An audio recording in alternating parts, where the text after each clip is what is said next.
Hello, social media friends of The Matrix. This is the last Monday of July in 2019, and also the second part of my video series on natural law, and this one is titled The Law of Vibration Part 2.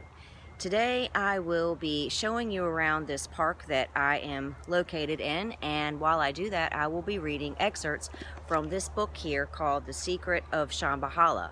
It is written by James Redfield. He has written a series of books back in the 90s, and some people may say that they are a bit of the New Age era. I personally could agree with them on some accounts, but every year I read these books in the summertime, and I find that a lot of the information in these books are true, and New Age or not, so be it. The only thing that I would disagree with in reference to the James Redfield books is that he refers to this evolution of thought, this awareness of spirituality is happening now, which was back in the 90s. I will disagree with that because I don't feel like we are as close to that evolution as we should be here in 2019. But he did have high hopes and he was positive, and it's a great book series I would recommend. So, I will be taking you on a journey now through this park, and I hope you enjoy the video. See you back here in a few.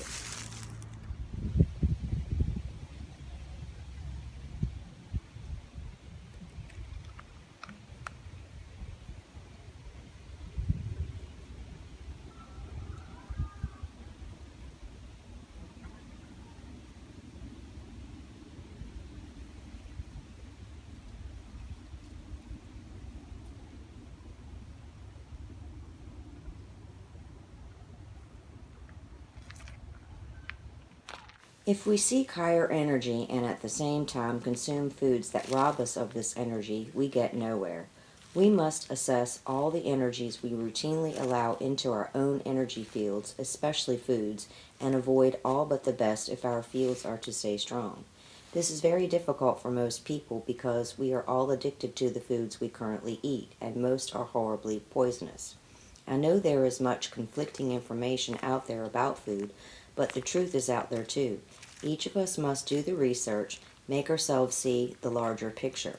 We are spiritual beings who come into this world to raise our energy, yet much of what we find here is designed purely for sensual pleasure and distraction, and much of it saps our energy and pulls us toward physical disintegration. If we really believe we are energetic beings, we must follow a narrow path through these temptations. When we look deeper into atoms, we first see particles, and then at deeper levels, the particles themselves disappear into patterns of pure energy, vibrating at a certain level. And if we look at the way we eat from this perspective, we see that what we put in our bodies as food affects our vibrational state. Certain foods increase our energy and vibration, and others diminish it. The truth is as simple as that. All disease is the result of a drop of vibrational energy. And when our energy drops to a certain point, there are natural forces in the world that are designed to disincorporate our bodies. When anything dies, a dog hit by a car or a person after a long illness, the cells of the body immediately lose their vibration and become very acid in chemistry. That acid state is the signal to the microbes of the world, the viruses, bacteria, and fungi, that it is time to decompose this dead tissue. This is their job in the physical universe, to return a body back to Earth. When our bodies drop in energy because of the kinds of food we are eating, it makes us susceptible to disease. When we eat foods, they are metabolized and leave a waste or ash in our bodies. This ash is either acidic in nature or alkaline, depending on the food. If it is alkaline, then it can be quickly extracted from our bodies with little energy. However, if these waste products are acid, they are very hard for the blood and lymph system to eliminate, and they are stored in our organs and tissues as solids. low vibrational crystalline forms that create blocks or disruptions in the vibratory levels of our cells. The more such acid byproducts are stored, the more generally acid these tissues become. A microbe of one type or another appears and senses all this acid and says, "Oh, this body is ready to be decomposed." When any organism dies, its body quickly changes to a highly acid environment and is consumed by microbes very quickly. If we begin to resemble this very acid or death state, then we begin to come under attack from microbes. All human diseases are the result of such an attack. All disease comes about through microbial action. Various microbes have been found to be associated with the arterial lesions of heart disease as well as the production of tumors and cancer. Diets that create acidic environment are the true cause. We humans are either in an alkaline, high energy state or we are in an acidic state, which signals the microbes living within us or that come by that we are ready to decompose. Disease is literally a rotting of some part of our bodies because the microbes around us have been given the signal that we are already dead.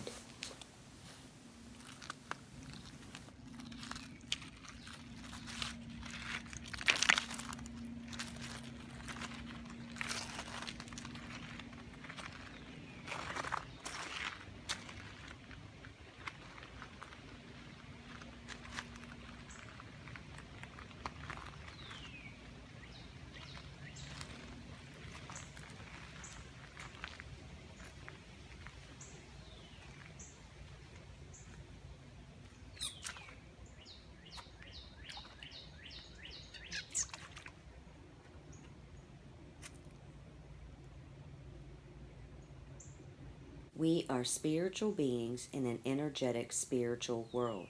Those of us in the West might have grown up thinking that cooked meat and processed foods are good for us, but we now know that they create an environment of slow disincorporation that takes its toll on us over time.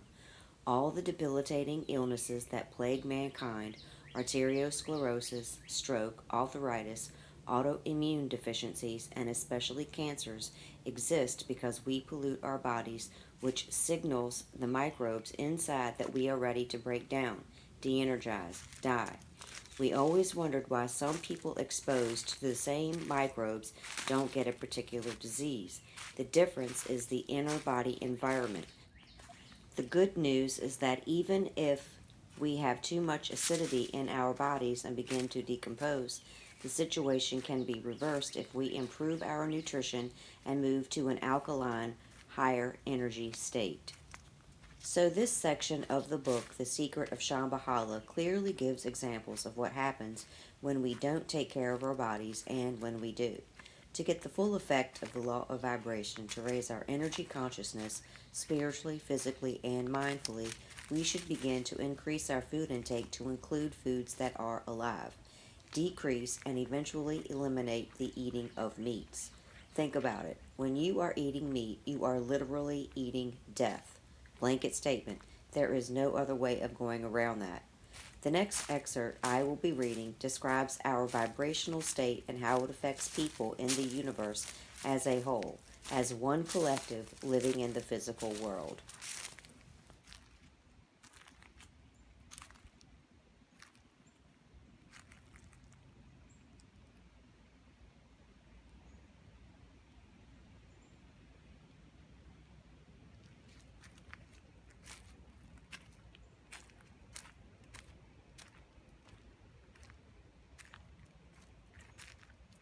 The energy fields of all of us mix together out there, and the strongest ones prevail. That's the unconscious dynamic that characterizes the human world. The state of our energy, our prevailing expectations, no matter what they are, go out and influence everyone else's mood and attitude. The level of awareness between humans and all the expectations that go with it are contagious. This fact explains the great mysteries of crowd behavior, why decent people influenced by a few who are in great fear or anger can get caught up in lynchings, riots, or other despicable deeds. It also explains why hypnosis works and why movies and television have such great influence on the weak minded. The prayer field of each person on earth intermingles with all the others, creating all the norms and group affiliations and national mindsets and ethnic hostilities that we see out there. Culture is contagious. When we are relating to people and find we are taking on their mood, being overcome with their expectations, we have to go back and fill up again and overflow very consciously until the mood elevates. Through God's law, we have been given a divine purpose to connect to the energy force by taking advantage of earthbound fruits and vegetables, raising our vibrational thoughts, allowing a synchronistic confirmation towards living out our purpose. We need to focus on taking responsibility for our situation, challenge, and actions in our lives. We are all connected in the physical world, and other people's ignorance will affect our freedom. The real determining factor is not the influencer, it is the free will of choice. Where attention goes, energy grows.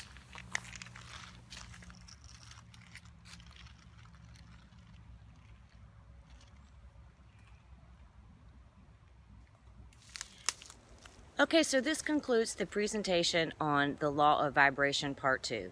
Stay tuned for my next video as I discuss the topic of the Law of Action. Like and subscribe to my channel. I am Joanna Brumley, and this is Neon Frog Productions on YouTube. You can find me on BitChute, Gab, and Twitter as Joanna Brumley. That is JoAnnaBrumley. Thank you, and you guys have a great day.